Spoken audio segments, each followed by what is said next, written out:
ఒక 10 నిమిషాల ముందు కాళహస్తి శాసనసభ్యుడు బొజ్జల సుధీర్ రెడ్డి గారు అలాగే చంద్రగిరి శాసనసభ్యుడు శ్రీ నాని గారు ఇద్దరు ఫోన్ చేయటం జరిగింది. నేను వారితో మాట్లాడడం జరిగింది. మేము మీకోసమనే వెయిట్ చేస్తున్నాము అంటే వాళ్ళన్న మాట మేమందరం కూడా వెయిట్ చేస్తున్నామన్నా మీకోసమని అని వాళ్ళు మాట్లాడారు. అయ్యా ఇక్కడ మమ్మల్ని పోలీసు వాళ్ళు నిర్బంధించినారు, పంపటం లేదు అంటే మీ ఇంటి దగ్గర ఒక్క పోలీసు కూడా లేరు అని వాళ్ళు మాట్లాడి మా మీద ఎగతాళిగా ఇప్పుడు మళ్ళీ నేను వాళ్ళతో ఫోన్లో మాట్లాడిన తర్వాత మాట్లాడినటువంటి విషయాలు ఇప్పుడు కూడా నా పోలీసు వాళ్ళు నేను ఛాలెంజ్ చేసి చెప్తున్నా, నేను పోవటానికి సిద్ధంగా ఉన్నా, వీళ్ళు నన్ను పంపటం లేదు మమ్మల్ని.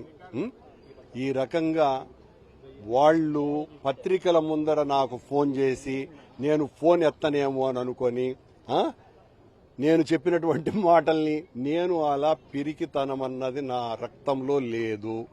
నేను దేన్నైనా కూడా ధైర్యంగా ఎదిరిస్తా. నేను రాజకీయాలలో వచ్చిందే అందుకు. నేను ప్రతిఘటన అన్నది నా శ్వాస.